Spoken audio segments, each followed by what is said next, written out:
الناصر صلاح الدین یوسف بن ایوب، جنہیں عام طور پر سلطان صلاح الدین ایوبی کے نام سے جانا جاتا ہے، ایوبی سلطنت کے بانی تھے۔ وہ نہ صرف تاریخ اسلام بلکہ تاریخ عالم کے مشہور ترین فاتحین اور حکمرانوں میں سے ایک ہیں۔ آپ 1138 میں موجودہ عراق کے شہر تکریت میں پیدا ہوئے۔ آپ کی زیر قیادت ایوبی سلطنت نے مصر، شام، یمن، عراق، حجاز اور دیار بکر پر حکومت کی۔ صلاح الدین ایوبی کو بہادری، فیاضی، حسن خلق، سخاوت اور بردباری کے باعث نہ صرف مسلمان بلکہ مسیحی بھی عزت کی نگاہ سے دیکھتے ہیں۔ سلطان صلاح الدین ایوبی اپنے کارناموں میں نور الدین زنگی رحمت اللہ علیہ پر بھی بازی لے گئے۔ آپ میں جہاد کا جذبہ کوٹ کوٹ کر بھرا ہوا تھا اور بیت المقدس کی فتح آپ کی سب سے بڑی خواہش تھی۔ صلاح الدین ایوبی کو فاتح بیت المقدس کہا جاتا ہے۔ آپ نے 1187 عیسوی میں یورپ کی متحدہ افواج کو عبرتناک شکست دے کر بیت المقدس سے آزاد کروا لیا۔ سلطان صلاح الدین ایوبی 1193 عیسوی میں دمشق میں انتقال کر گئے۔ آپ نے اپنی ذاتی دولت کا زیادہ تر حصہ اپنی رعایا کو دے دیا۔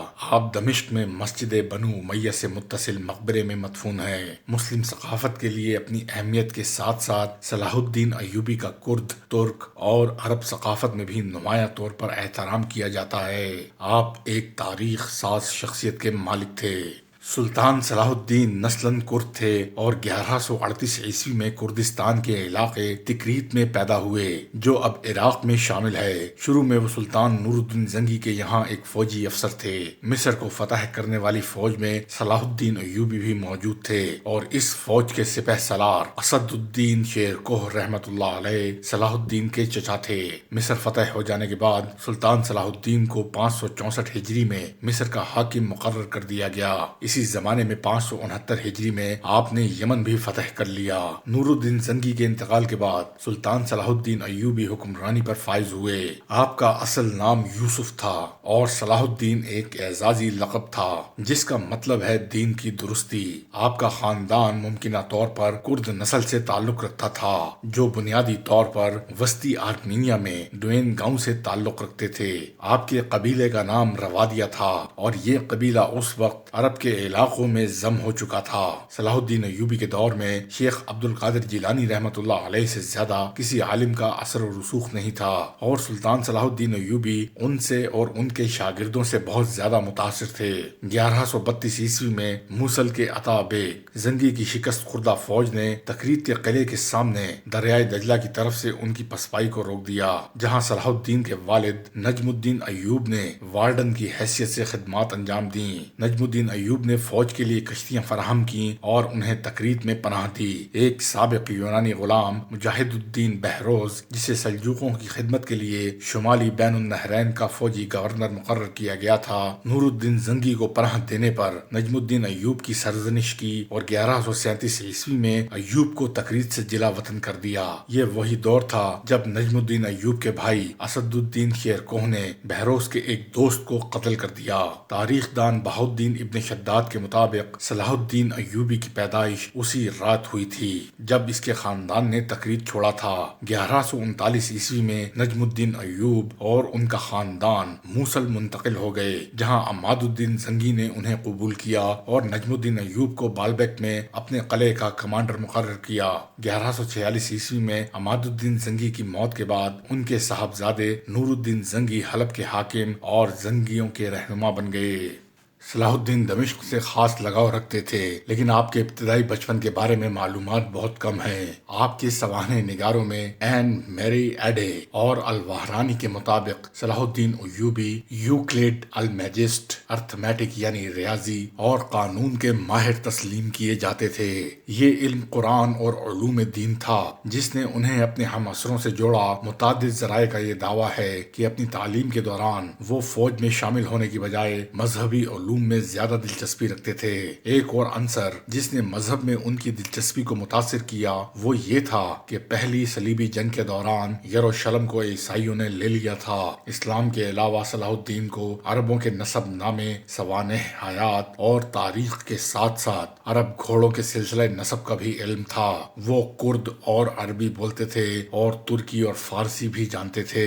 بہاؤالدین شداد صلاح الدین کے معاصر اور سوانح نگاروں میں سے ایک ہیں۔ ان کے مطابق صلاح الدین ایوبی ایک متقی مسلمان تھے۔ وہ قرآن کی تلاوت سننا پسند کرتے، وقت پر نماز پڑھتے، سب سے بڑھ کر وہ جہاد کے پیروکار تھے۔ صلاح الدین فلسفیوں اور وہ لوگ جو خدا کی صفات کا انکار کرتے تھے ان سے سخت بدظن تھے۔ مادہ پرستوں اور ان لوگوں سے جو سختی سے شریعت مقدس کا انکار کرتے تھے انہیں وہ نفرت انگیز نگاہوں سے دیکھتے تھے۔ 1174 عیسوی میں سلطان صلاح الدین ایوبی نے اسکندریہ میں ایک مشرک قدد القفاس کو گرفتار کر لیا جو بظاہر ایک پرجوش صوفی تھا۔ صلاح الدین مصر اور شام میں خانقاہوں کے سرپرست کی حیثیت سے صوفی ازم کے حامی تھے۔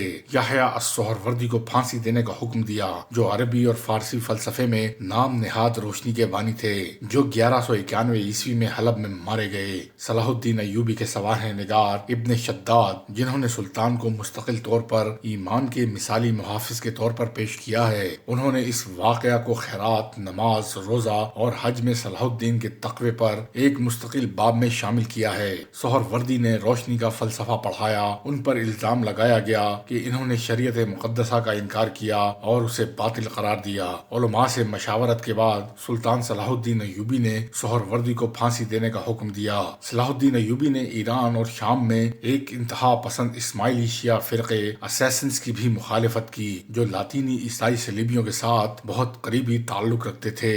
صلاح الدین ایوبی نے ایشیائی صوفیوں کو مصر میں خوش آمدید کہا اور انہوں نے اور ان کے پیروکاروں نے بہت سی خانقاہوں اور زاویوں کی بنیاد رکھی اور انہیں خوب نوازا۔ المقریزی نے ان صوفیوں کی ایک لمبی فہرست مرتب کی ہے، لیکن ابھی تک یہ واضح نہیں ہے کہ سلطان صلاح الدین ایوبی کی خانقاہ میں دلچسپی کی دراصل وجہ کیا تھی اور وہ خاص طور پر مصر سے باہر کے صوفیوں کو کیوں چاہتے تھے۔ ان سوالوں کا جواب ان صوفیوں کی اقسام میں پوشیدہ ہے جنہیں وہ راغب کرنا چاہتے تھے۔ اسد الدین شیر کوہ کو یروشلم کی شعار اور امارے کے اول کے ساتھ مصر پر اقتدار کی لڑائی میں مصروف تھے، جس میں شوار نے امارک سے مدد کی درخواست کی۔ 1169 عیسوی میں صلاح الدین نے شوار کو قتل کر دیا اور اسی سال کے آخر میں شیر کوہ رحمت اللہ علیہ کا انتقال ہو گیا۔ ان کی موت کے بعد الادید کے وزیر کے عہدے کے لیے متعدد امیدواروں پر غور کیا گیا، جن میں زیادہ تر نسلی طور پر کرد تھے۔ ان کی نسلی یکجہتی نے اپنی سیاسی زندگی میں ایوبی خاندان کے اقدامات کو عملی شکل دی۔ صلاح الدین اور ان کے قریبی ساتھی ترکی کے اثر و رسوخ سے محتاط تھے۔ ایک موقع پر صلاح الدین کے کرد لیفٹیننٹ عیسیٰ الحکاری نے وزیر کے عہدے کے امیدوار امیر قطب الدین الحدبانی پر زور دیا کہ وہ یہ دلیل دے کر مستعفی ہو جائیں کہ آپ اور صلاح الدین دونوں کرد ہیں اور آپ کے اقتدار کو ترکوں کے ہاتھوں میں منتقل نہیں ہونے دیں گے۔ نور الدین زنگی نے شیر کوہ کے جانشین کا انتخاب کیا، لیکن العدید نے صلاح الدین کو شوار کی جگہ وزیر مقرر کیا۔ ابن اسیر کا دعویٰ ہے کہ خلیفہ نے ان کا انتخاب اس وقت کیا جب ان کے مشیروں نے انہیں بتایا کہ صلاح الدین سے کوئی کمزور یا چھوٹا نہیں ہے، اور امیروں میں سے کسی نے بھی ان کی اطاعت نہیں کی اور نہ ہی ان کی خدمت کی۔ تاہم کچھ سودے بازی کے بعد آخرکار امیروں کی اکثریت نے اسے قبول کر لیا۔ العدید کے مشیروں پر بھی یہ شبہ تھا کہ وہ شام میں مقیم زنگیوں کو تقسیم کرنے کی کوشش میں صلاح الدین کو فروغ دے رہے ہیں۔ الوہرانی نے لکھا ہے کہ صلاح الدین کو ان کے خاندان کی سخاوت اور فوجی مہارت میں شہرت کی وجہ سے منتخب کیا گیا تھا۔ عماد الدین زنگی نے لکھا ہے کہ شیر کوہ کے مختصر سوگ کی مدت کے بعد، جس کے دوران آراء میں اختلاف تھا، زنگی امیروں نے صلاح الدین کا فیصلہ کیا اور خلیفہ کو اسے وزیر کے طور پر سرمایہ کاری کرنے پر مجبور کر دیا۔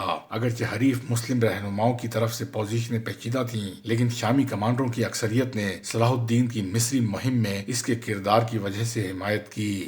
سلطان صلاح الدین ایوبی نے 26 سال کی عمر میں وزیر کے طور پر حلف اٹھایا۔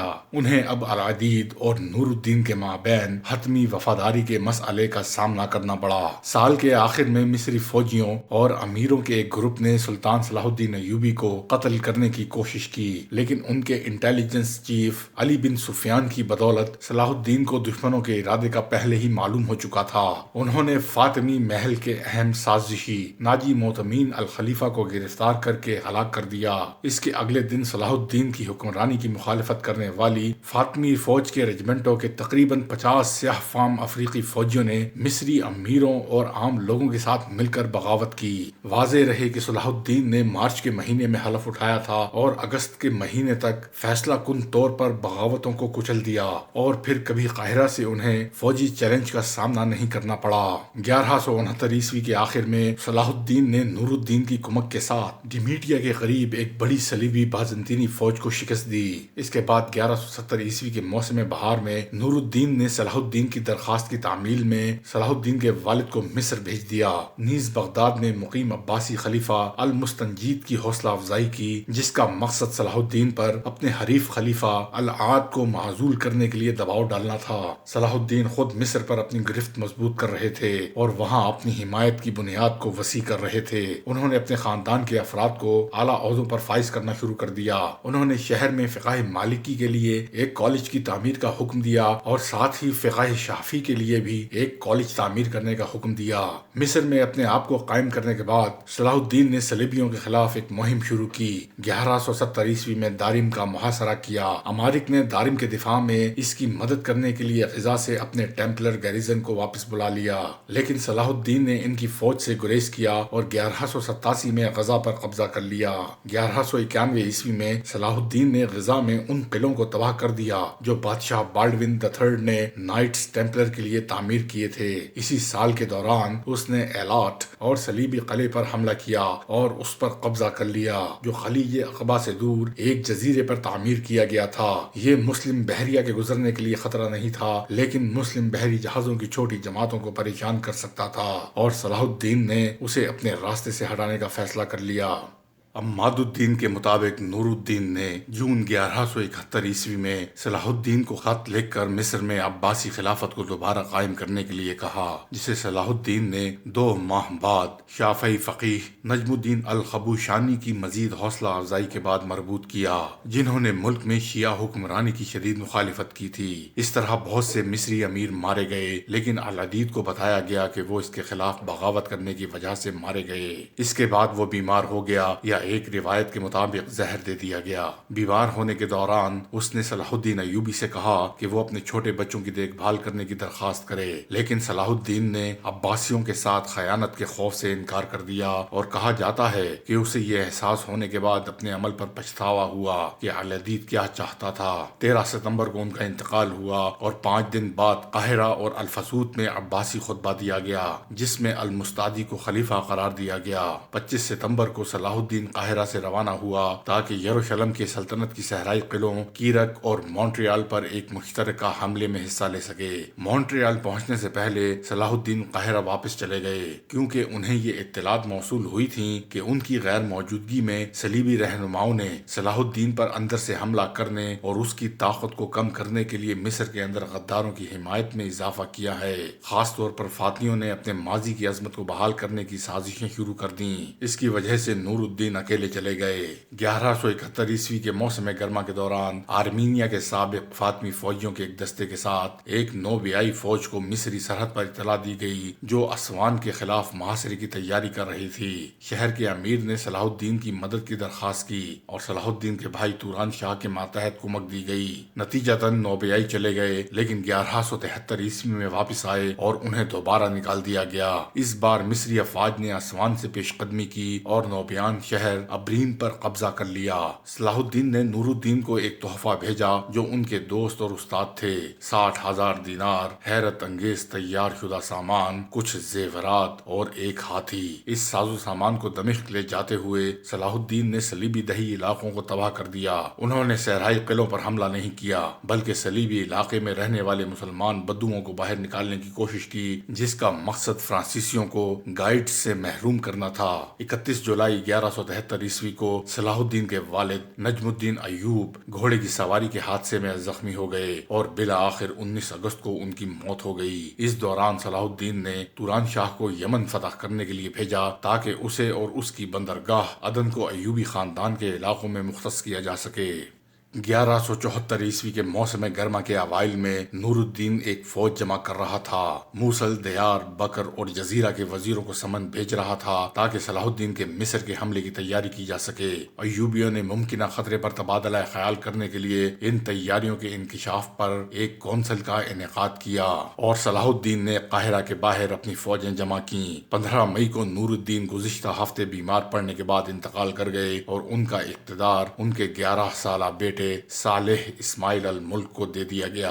ان کی موت نے صلاح الدین کو سیاسی آزادی دی اور صالح کو لکھے گئے خط میں انہوں نے اپنے دشمنوں کے خلاف تلوار کی طرح کام کرنے کا وعدہ کیا اور اپنے والد کی موت کو زلزلے کا جھٹکا قرار دیا۔ نور الدین کی موت کے بعد صلاح الدین کو ایک مشکل فیصلے کا سامنا کرنا پڑا۔ وہ مصر سے صلیبیوں کے خلاف اپنی فوج منتقل کر سکتے تھے یا شام میں صالح کی طرف سے اس کی مدد کے لیے آنے اور وہاں سے جنگ شروع کرنے کی دعوت تک انتظار کر سکتے تھے، لیکن انہیں ڈر تھا کہ ایک ایسی سرزمین پر حملہ کرنا جو پہلے اس کے آقا کی ملکیت تھی اسے وہ اپنے ایمان کے خلاف اور کھلی منافقت سمجھتے تھے۔ اس طرح وہ صلیبیوں کے خلاف جنگ کی قیادت کرنے کے لیے نامناسب ہو جاتے۔ صلاح الدین نے دیکھا کہ شام پر قبضہ کرنے کے لیے انہیں یا تو صالح کو دعوت کی ضرورت ہے یا اسے متنبہ کرنے کی ضرورت ہے۔ اگست میں صالح کو حلب میں منتقل کر دیا گیا تو شہر کے امیر اور نور الدین کے سابق فوجیوں کے ایک کپتان گمشتگین نے ان کی سرپرستی سنبھال لی۔ امیر نے دمشق سے شروع کرتے ہوئے شام اور جزیرہ میں اپنے تمام حریفوں کو اقتدار سے بے دخل کرنے کی تیاری کی۔ اس ہنگامی صورتحال میں دمشق کے امیر نے موصل کے سیف الدین جو گمشتگین کے چچا زاد بھائی تھے ان سے حلب کے خلاف مدد کی اپیل کی، لیکن اس نے انکار کر دیا، جس کی وجہ سے شامیوں کو صلاح الدین کی مدد کی درخواست کرنے پر مجبور ہونا پڑا۔ صلاح الدین ایوبی 700 منتخب گھوڑ سواروں کے ساتھ صحرا کی طرف روانہ ہوئے اور کرک سے گزرتے ہوئے بصرہ پہنچے۔ ان کے ساتھ امیر، سپاہی اور بدو بھی شامل تھے۔ 23 نومبر کو وہ دمشق پہنچے اور وہاں اپنے والد کے پرانے گھر میں آرام کیا۔ دمشق کے قلعے کے دروازے کو ان کے بھائی تغلقین کے مختصر محاصرے کے 4 دن بعد صلاح الدین کے لیے کھول دیا گیا۔ اپنے بھائی تغلق بن ایوب کو دمشق کا گورنر چھوڑ کر صلاح الدین نے دوسرے شہروں کو شامل کرنے کی کوشش کی جو نور الدین زنگی سے تعلق رکھتے تھے لیکن اب عملی طور پر آزاد تھے۔ ان کی فوج نے نسبتاً آسانی کے ساتھ حما کو فتح کیا لیکن حمص کے قلعے کی طاقت کی وجہ سے اس پر حملہ کرنے سے گریز کیا۔ صلاح الدین شمال کی طرف سے حلب کی طرف چلے گئے۔ 30 دسمبر کو اس کا محاصرہ کیا جب گمشتگین نے اپنے تخت سے دستبردار ہونے کا انکار کر دیا تھا۔ صلاح الدین کے قبضے کے خوف سے صالح اپنے محل سے باہر آیا اور رہائشیوں سے اپیل کی کہ وہ شہر کو حملہ آور فوج کے حوالے نہ کریں۔ صلاح الدین کے تاریخ دانوں میں سے ایک نے دعویٰ کیا ہے کہ لوگ اس کے جادو میں آ گئے۔ گمشتگین نے شام کے حشیشین کے سردار راشد الدین سنان سے درخواست کی جو پہلے ہی صلاح الدین سے اختلافات رکھتا تھا کیونکہ اس نے مصر کے فاطمیوں کی جگہ لے لی تھی اور اس نے یہ منصوبہ بھی تیار کیا تھا کہ صلاح الدین کو اس کے کیمپ میں ہی قتل کر دیا جائے۔ 11 مئی 1175 کو 13 قاتلوں کے ایک گروپ نے آسانی سے صلاح الدین کے کیمپ میں داخل ہوئے لیکن ابو قبیس کے ناصح الدین خمار تکین کو حملے سے فوراً پہلے ان کا پتہ چل گیا۔ ایک قاتل کو صلاح الدین کے ایک جرنیل نے قتل کیا اور دوسرے قاتل فرار ہونے کی کوشش میں مارے گئے۔ صلاح الدین کی پیش رفت کو روکنے کے لیے طرابلس کے ریمنڈ نے اپنی فوج کو نہر الکبیر کے پاس جمع کیا جہاں وہ مسلم علاقے پر حملے کے لیے اچھی طرح سے موجود تھے۔ صلاح الدین بعد میں حمص کی طرف چلے گئے لیکن جب انہیں بتایا گیا کہ سیف الدین کی طرف سے شہر میں ایک امدادی دستہ بھیجا جا رہا ہے تو وہ پیچھے ہٹ گئے۔ شام اور جزیرہ میں صلاح الدین کے حریفوں نے ان کے خلاف پروپیگنڈا مہم شروع کر دی، یہ دعویٰ کرتے ہوئے کہ وہ اپنی اوقات یعنی نور الدین کے خادم تھے بھول گئے ہیں اور اب صلاح الدین نور الدین زنگی کے بیٹے الصالح کا محاصرہ کر کے اپنے پرانے آقا کے خلاف بغاوت کر رہے ہیں۔ صلاح الدین ایوبی نے اس محاصرے کو ختم کر کے اس پروپیگنڈے کا مقابلہ کرنے کا ارادہ کیا، یہ دعویٰ کرتے ہوئے کہ وہ صلیبیوں سے اسلام کا دفاع کر رہے تھے۔ ان کی فوج حما میں واپس آ گئی تاکہ وہاں صلیبی فوج کو شامل کیا جا سکے۔ صلیبیوں نے پہلے ہی دستبرداری اختیار کر لی تھی۔ اس کے فوراً بعد صلاح الدین حمص میں داخل ہو گئے اور ان کے محافظوں کی مزاحمت کے بعد 1175 میں اس قلعے پر قبضہ کر لیا۔ صلاح الدین کی کامیابیوں نے سیف الدین کو پریشان کر دیا۔ گمشتگین سمیت زنگیوں کے سردار کی حیثیت سے وہ شام اور میسوپوٹیمیا یعنی عراق کو اپنی خاندانی جاگیر سمجھتے تھے، اور جب صلاح الدین ایوبی نے اپنے خاندان کی ملکیت پر قبضہ کرنے کی کوشش کی تو وہ ناراض ہو گئے۔ سیف الدین نے ایک بڑی فوج جمع کی اور اسے حلب کی طرف روانہ کیا، جس کے محافظ بے چینی سے ان کا انتظار کر رہے تھے۔ موصل اور حلب کی مشترکہ افواج نے حما میں صلاح الدین کے خلاف مارچ کیا۔ صلاح الدین نے ابتدائی طور پر صوبہ دمشق کے شمال میں تمام فتوحات ترک کر کے زنگیوں کے ساتھ تعلقات استوار کرنے کی کوشش کی، لیکن انہوں نے انکار کر دیا، یہ کہتے ہوئے کہ وہ مصر واپس آ جائیں۔ یہ دیکھ کر کے تصادم ناگزیر تھا، صلاح الدین ایوبی نے جنگ کے لیے تیاری کی۔ دریائے اورنٹس کی گھاٹی کے کنارے پہاڑیوں پر پوزیشنیں سنبھال لیں۔ 13 اپریل 1175 کو زنگی فوجیوں نے ان کی افواج پر حملہ کرنے کے لیے مارچ کیا، لیکن جلد ہی صلاح الدین ایوبی کی فوجیوں نے انہیں ہی گھیر لیا اور انہیں کچل کر رکھ دیا۔ جنگ کا اختتام صلاح الدین کی فیصلہ کن فتح پر ہوا، جس نے حلب کے دروازوں تک زنگی مفروروں کا تعاقب کیا، جس نے الصالح کے مشیروں کو دمشق، حمص اور حما کے صوبوں کے ساتھ ساتھ حلب کے باہر متعدد قصبوں جیسے میرات النعمان پر صلاح الدین کے کنٹرول کو تسلیم کرنے پر مجبور ہو گئے۔ زنگیوں کے خلاف فتح کے بعد صلاح الدین نے خود کو بادشاہ قرار دیا اور نماز جمعہ اور اسلامی سکے میں الصالح کا نام لکھوایا۔ اس کے بعد سے انہوں نے شام اور مصر کی تمام مساجد میں حاکم بادشاہ کی حیثیت سے نماز ادا کرنے کا حکم دیا اور قاہرہ میں سونے کے سکے جاری کیے، جن پر ان کا سرکاری لقب الملک الناصر یوسف ایوب تھا۔ بغداد میں عباسی خلیفہ نے صلاح الدین کے اقتدار سنبھالنے کا خیر مقدم کیا اور انہیں مصر اور شام کا سلطان قرار دیا۔ جنگ حما نے ایوبیوں اور زنگیوں کے مابین اقتدار کے حصول کو ختم نہیں کیا۔ آخری تصادم 1176 کے موسم بہار میں ہوا۔ صلاح الدین مصر سے بڑے پیمانے پر کمک لے کر آئے تھے، جبکہ سیف الدین دیار بکر اور الجزیرہ کی چھوٹی چھوٹی ریاستوں میں فوجیں تعینات کر رہا تھا۔ جب صلاح الدین ایوبی نے حما کو چھوڑتے ہوئے دریائے اورنٹس کو عبور کیا تو سورج گرہن لگ گیا۔ انہوں نے اسے ایک شگون کے طور پر دیکھا، لیکن انہوں نے شمال کی طرف اپنا سفر جاری رکھا۔ وہ حلب سے تقریباً 25 کلومیٹر دور سلطان کے ٹیلے پر پہنچے، جہاں ان کی افواج کا سامنا سیف الدین کی فوج سے ہوا۔ لڑائی شروع ہو گئی اور زنگی صلاح الدین کی بائیں طرف کے حصے کی فوج کو توڑنے میں کامیاب ہو گئے۔ جب صلاح الدین نے سامنے سے خود زنگیوں پر حملہ کیا تو زنگی افواج گھبرا گئیں اور سیف الدین کے زیادہ تر افسران ہلاک یا پکڑے گئے۔ سیف الدین بال بال بچ گئے۔ زنگی فوج کے کیمپ، گھوڑوں، سامان، خیموں اور دکانوں کو ایوبیوں نے قبضے میں لے لیا۔ تاہم زنگی افواج کے جنگی قیدیوں کو عزت کے ساتھ تحفے دے کر رہا کر دیا گیا۔ ایوبی فتح کا سارا مال فوج کو دے دیا گیا۔ صلاح الدین ایوبی نے اس مال میں سے خود کچھ نہیں رکھا۔ وہ حلب کی طرف بڑھتے رہے، جس نے اب بھی ان کے لیے اپنے دروازے بند کر رکھے تھے، اور شہر کے سامنے جا کر رک گئے۔ راستے میں ان کی فوج نے ابو زعا پر قبضہ کر لیا اور پھر منبج پر قبضہ کر لیا۔ وہاں سے انہوں نے 15 مئی کو عزاز کے قلعے کا محاصرہ کرنے کے لیے مغرب کا رخ کیا۔ کئی دن بعد جب صلاح الدین ایوبی اپنے کپتان کے خیموں میں سے ایک میں آرام کر رہے تھے، ایک قاتل آگے بڑھا اور ان کے سر پر چاقو سے حملہ کیا۔ خنجر صرف ان کی پگڑی کو کاٹ سکا اور حملہ آور مارا گیا۔ 21 جون کو عزاز نے ہتھیار ڈال دیے اور صلاح الدین نے گمشتگین کو سزا دینے کے لیے حلب کی طرف اپنی افواج کو فوری طور پر بھیج دیا۔ ان کے حملوں کی ایک بار پھر مزاحمت کی گئی، لیکن وہ نہ صرف جنگ بندی بلکہ حلب کے ساتھ ایک باہمی اتحاد حاصل کرنے میں کامیاب رہے، جس میں گمشتگین اور الصالح کو شہر پر اپنی گرفت برقرار رکھنے کی اجازت دی گئی، اور بدلے میں انہوں نے صلاح الدین کو ان تمام سلطنتوں پر حاکم تسلیم کیا جو اس نے فتح کی تھیں۔ حلب کے مسلم اتحادیوں، مردین اور کیفا کے امیروں نے بھی صلاح الدین ایوبی کو شام کا بادشاہ تسلیم کیا۔ جب معاہدہ طے پا گیا تو الصالح کی چھوٹی بہن صلاح الدین ایوبی کے پاس آئیں اور عزاز کے قلعے کی واپسی کی درخواست کی۔ انہوں نے اس کی درخواست کی تعمیل کی اور انہیں عزت کے ساتھ بے شمار انعام و اکرام اور تحائف دیے اور حلب کے دروازوں تک واپس پہنچا دیا۔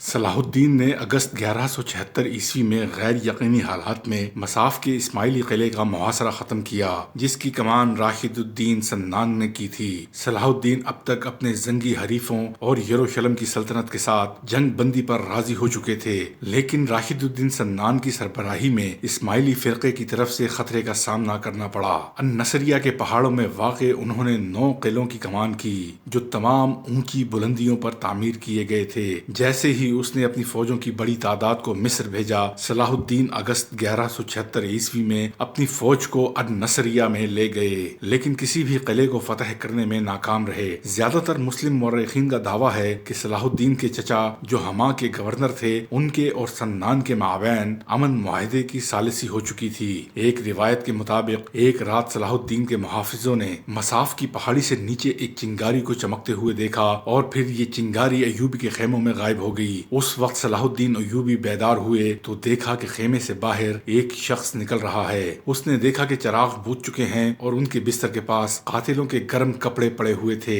جن کے اوپر ایک زہریلے خنجر میں ایک کاغذ لپٹا ہوا تھا۔ اس کاغذ میں یہ دھمکی دی گئی تھی کہ اگر وہ اپنے حملوں سے پیچھے نہیں ہٹے تو انہیں قتل کر دیا جائے گا۔ اس کے بعد صلاح الدین ایوبی نے عجلت میں مصاف سے اپنی فوجیں واپس بلا لیں، کیونکہ انہیں کوہ لبنان کے آس پاس صلیبی فوج کو روکنے کی فوری ضرورت تھی۔ حقیقت میں صلاح الدین نے سنان اور اس کے قاتلوں کے ساتھ اتحاد قائم کرنے کی کوشش کی، جس کے نتیجے میں صلیبیوں کو ان کے خلاف ایک طاقتور اتحادی سے محروم کر دیا گیا۔ بے دخلی کو باہمی فائدے اور ترجیح کے طور پر دیکھتے ہوئے صلاح الدین اور سنان نے بعد میں تعاون کے تعلقات کو برقرار رکھا۔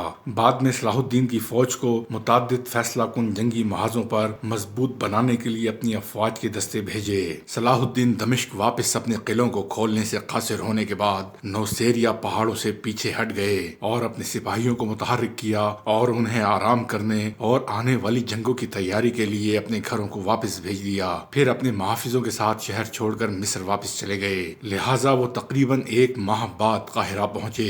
صلاح الدین کو مصری سرزمین پر بہت سی چیزوں کو منظم کرنا پڑا، کیونکہ وہ لیونٹ میں مسلسل لڑائیوں میں تقریباً 2 سال تک ان سے محروم رہے، اور ان نظام و انصرام میں سب سے آگے قاہرہ کو مضبوط کرنا تھا اور اس کے تباہ شدہ حصوں کی تعمیر و نو کرنا تھا۔ لہٰذا انہوں نے اس کی دیواروں کی مرمت کی اور انہیں مزید مضبوط کیا۔ نیز 573 ہجری میں قاہرہ میں قلعہ تعمیر کرنا شروع کیا، جو بعد میں صلاح الدین کے قلعے کے نام سے جانا جاتا تھا، جس کی نگرانی بہاؤالدین قراخوش نے کی، اور یوسف کا کنواں جو 87 میٹر گہرا ہے۔ صلاح الدین کے دوسرے کاموں میں گیزا کے ایک بڑے پل کی تعمیر بھی شامل ہے، تاکہ ممکنہ مراکشی حملے کے خلاف دفاع کی ابتدائی لائنوں میں سے ایک تشکیل دی جا سکے۔ صلاح الدین قاہرہ میں شہری کاموں کی نگرانی کرتے رہے، لہٰذا انہوں نے فوجی عمارتوں کے علاوہ سائنس کو پھیلانے کے لیے چند اسکول تعمیر کیے، اور داخلی ملک کا انتظام خود کرتے رہے، اور سماجی اداروں کی دیکھ بھال بھی کرتے رہے جو لوگوں کی مدد کرتے تھے اور انہیں زندگی کی پریشانیوں سے نجات دلاتے تھے۔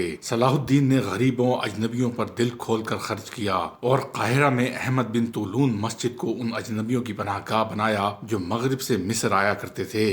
1177 میں صلاح الدین نے دمشق کے مضافات میں صلیبیوں پر حملہ کیا۔ صلاح الدین نے سوچا کہ یروشلم کی سلطنت کے ساتھ جنگ بندی ختم ہو چکی ہے، اور کچھ صلیبی مقامات کو تبدیل کرنے کے لیے لوگوں کو اکٹھا کیا اور فلسطین کی طرف مارچ کیا۔ صلیبیوں نے صرف حلب کے جنوب میں حرم شہر میں اپنی فوج کا ایک بڑا حصہ بھیجا، لیکن صلاح الدین نے فلسطین میں کچھ ثانوی مقامات پر اپنے چھاپے جاری رکھے۔ جب انہیں ان فوجیوں سے خالی کرا دیا گیا جنہیں صلیبی فوج کے ساتھ شمال کی طرف بھیجا گیا تھا، پھر اشکلون کی طرف روانہ ہوئے، جو لیونٹ کی دلہن کہلاتا تھا۔ صلیبی مورخ ولیم السوری کہتے ہیں کہ ایوبی فوج 26,000 فوجیوں پر مشتمل تھی، جن میں 8,000 اشرافیہ پر مشتمل تھے اور 18,000 سوڈان کے نیگرو غلام تھے۔ صلاح الدین نے ایک ایک کر کے ثانوی صلیبی پوزیشنوں پر حملے جاری رکھے، راملے اور لوط پر حملہ کیا۔ یروشلم کے نوجوان بادشاہ بالڈون چہارم ابن عمودی کوہڑی صلاح الدین کے یروشلم کے مضافات میں تھے۔ غزہ شہر سے ٹیمپلر کے ساتھ مارچ کیا اور اشکلون میں داخل ہوئے۔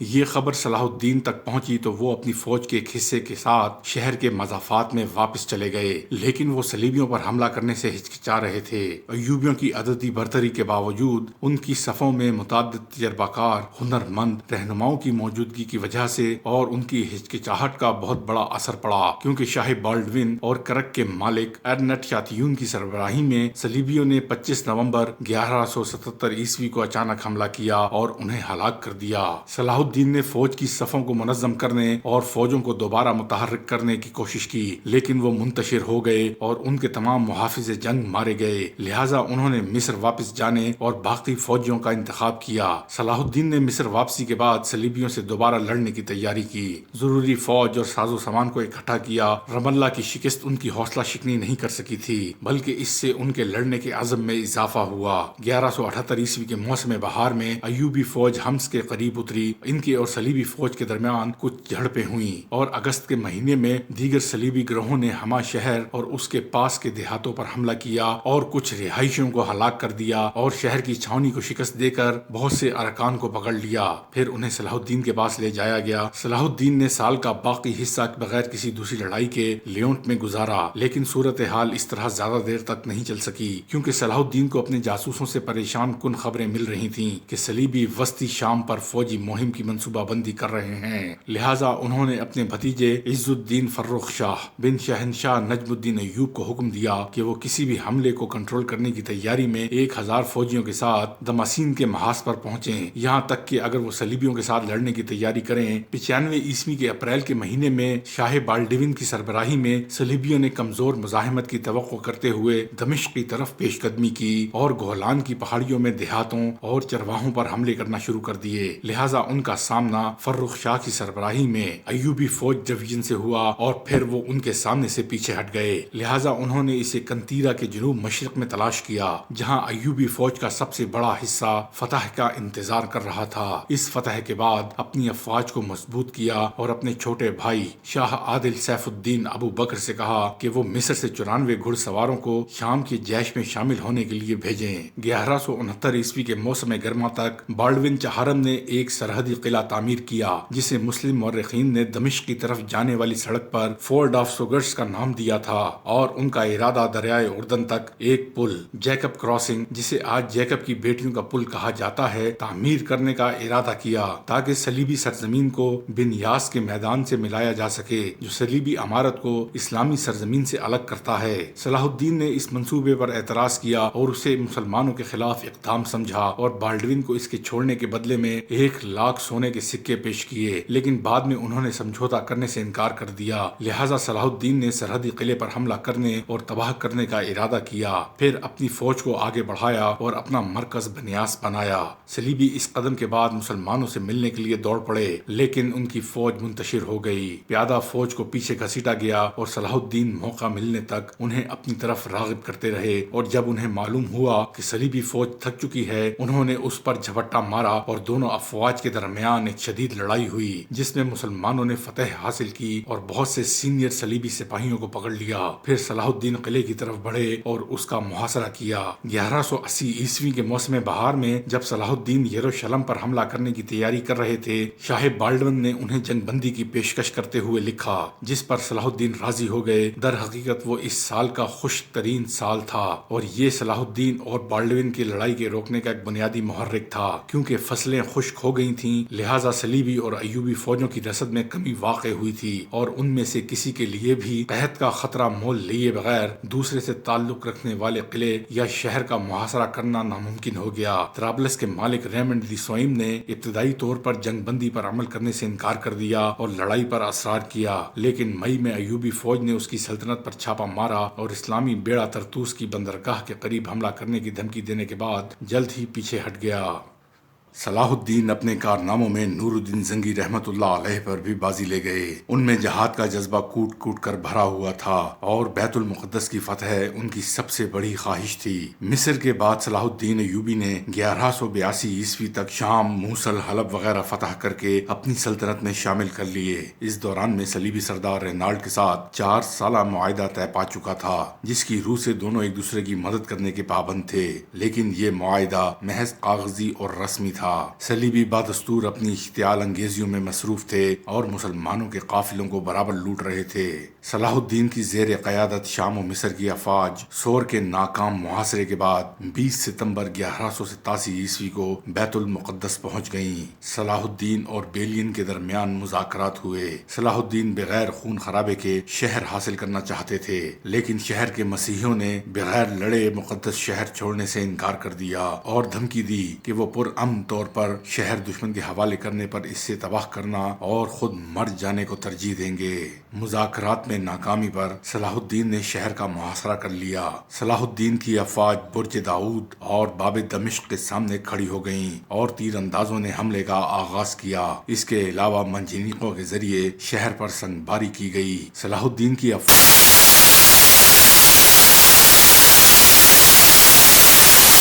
چھ روزہ محاصرے کے بعد صلاح الدین نے افواج کو شہر کے دوسرے حصے کی جانب منتقل کر دیا اور حملہ جبل زیتون کی جانب سے کیا۔ 29 ستمبر کو مسلم افواج شہر کی فصیل کا ایک حصہ گرانے میں کامیاب ہو گئیں، تاہم وہ فوری طور پر شہر میں داخل نہ ہوئیں اور دشمن کی عسکری قوت کو ختم کرتی رہیں۔ 1186 عیسوی میں مسیحیوں کے ایک ایسے ہی حملے میں رینالڈ نے یہ جسارت کی کہ بہت سے دیگر مسیحی امراء کے ساتھ مدینہ منورہ پر حملے کی غرض سے حجاز مقدس پر حملہ آور ہوا۔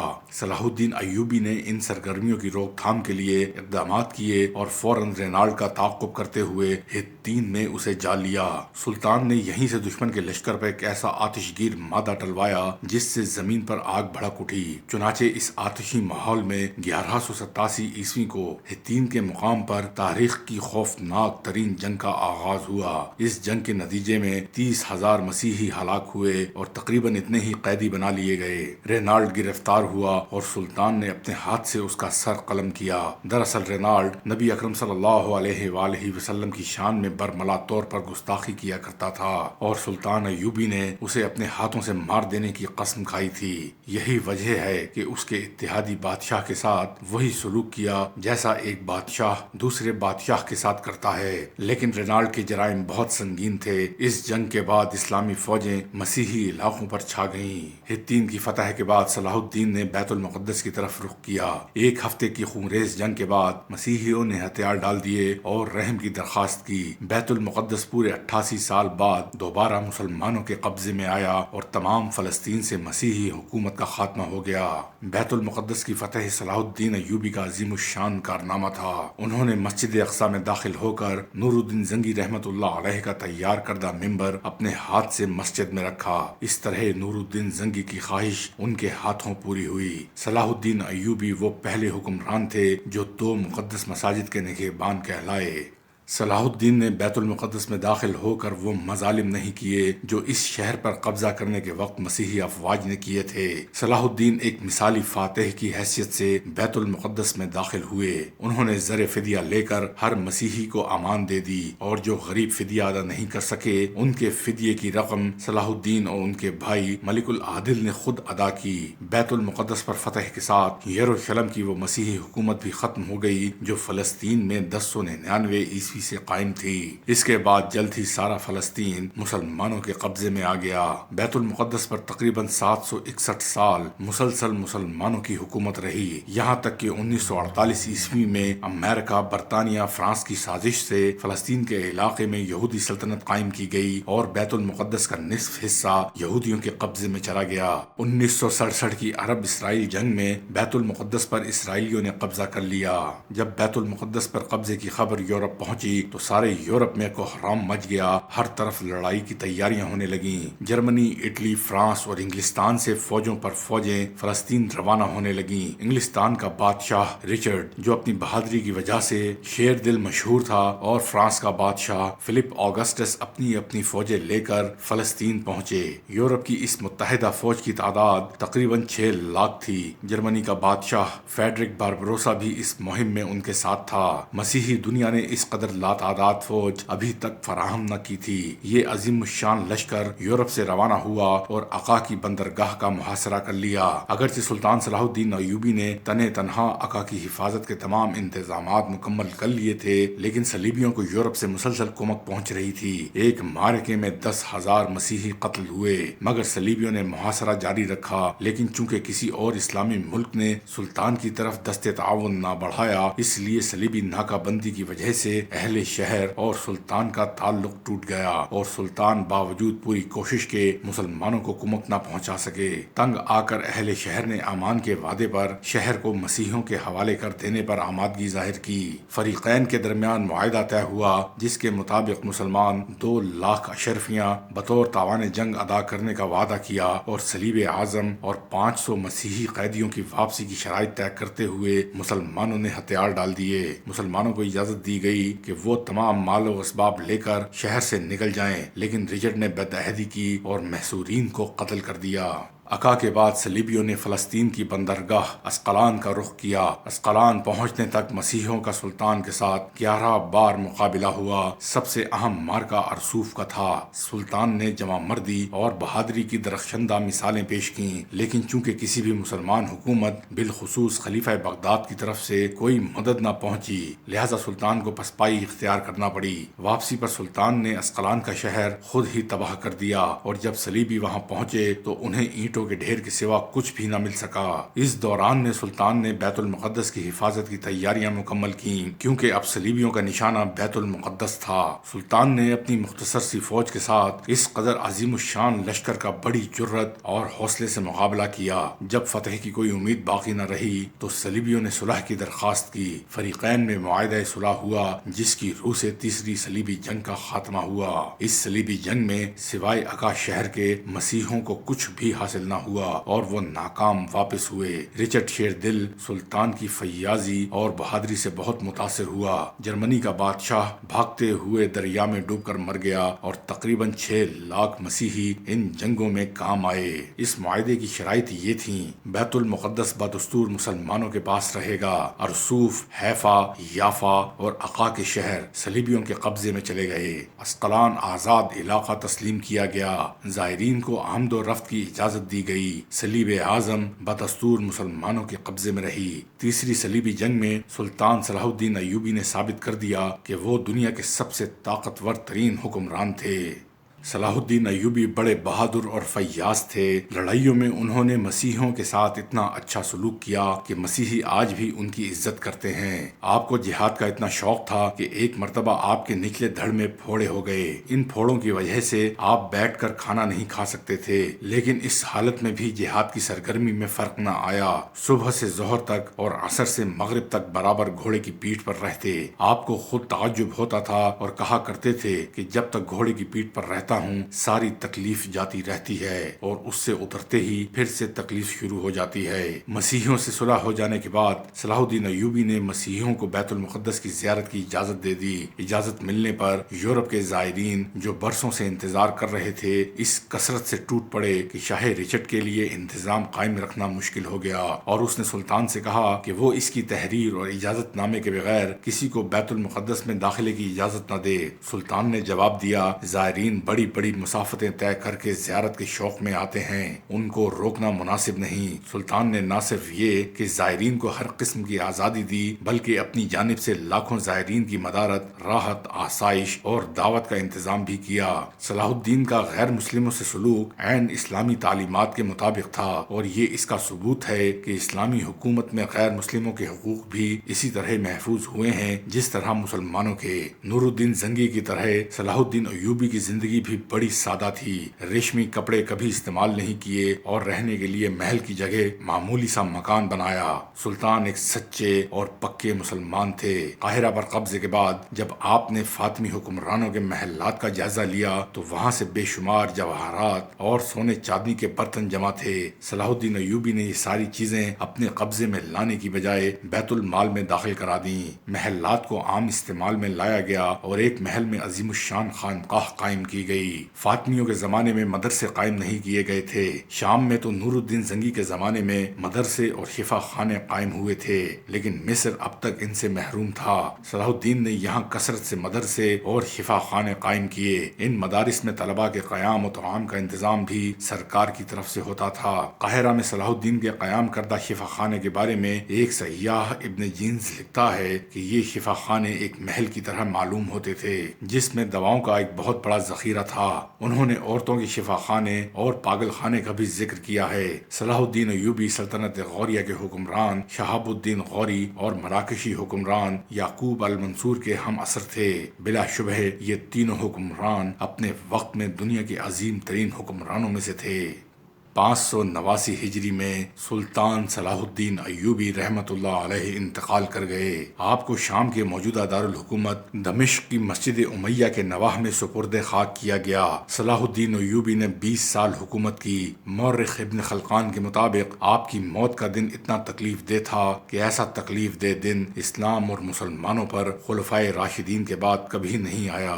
موجودہ دور کے ایک انگریز مورخ لین پول نے بھی سلطان کی بڑی تعریف کی ہے۔ وہ لکھتا ہے کہ ان کے ہم عصر بادشاہوں اور ان میں ایک عجیب فرق تھا۔ بادشاہوں نے اپنے جاہ و جلال کے سبب عزت پائی اور ایوبی نے عوام سے محبت اور ان کے معاملات میں دلچسپی لے کر ہر دل عزیزی کی دولت کمائی۔ صلاح الدین ایوبی کی قائم کردہ حکومت ان کے والد نجم الدین ایوب کے نام پر ایوبی کہلاتی تھی۔ صلاح الدین ایوبی اگرچہ ایک دانش مند اور قابل حکمران تھے، لیکن وہ خود کو رواجی تصور سے آزاد نہ کر سکے۔ خلافت کے حقیقی تصور کو اب مسلمان معاشرہ اس حد تک بھلا چکا تھا کہ نور الدین زنگی اور صلاح الدین ایوبی جیسے حکمران بھی ملوکیت کے انداز میں سوچتے تھے۔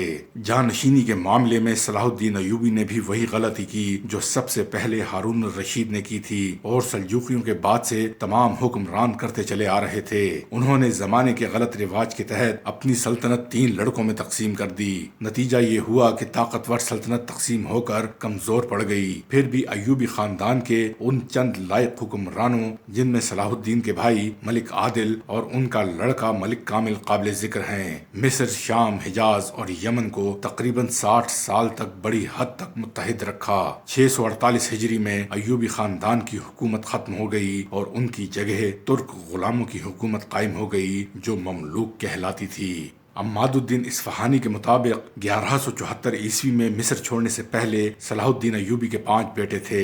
آپ کے سب سے بڑے صاحبزادے 1170 عیسوی میں پیدا ہوئے اور ان کی زوجہ شمسہ جو ان کے صاحبزادے کو اپنے ساتھ شام لے گئی تھیں، ان کے بیٹے عثمان کو جنم دیا جو 1172 عیسوی میں مصر میں پیدا ہوئے اور پھر 1177 عیسوی میں ایک اور بچے کو جنم دیا، جبکہ ابو العباس قلق شاہ ندی نے بیان کیا ہے کہ ان کا 12واں بیٹا 1178 عیسوی میں پیدا ہوا، جبکہ اصفہانی نے بیان کیا ہے کہ یہ بچہ صلاح الدین ششم کا بیٹا تھا۔ مسعود 1175 عیسوی میں اور یعقوب 1176 عیسوی میں اپنی اہلیہ شمسہ کے ساتھ پیدا ہوئے۔ صلاح الدین نے ستمبر 1176 عیسوی میں نور الدین زنگی کی بیوہ عصمت الدین خاتون سے شادی کی اور ان کی ایک بیوی نے بالترتیب 1173 عیسوی میں اور 1178 عیسوی میں غازی اور داؤد کو جنم دیا اور دوسری نے 1174 عیسوی میں اسحاق اور جولائی 1182 عیسوی میں دوسرے بیٹے کو جنم دیا۔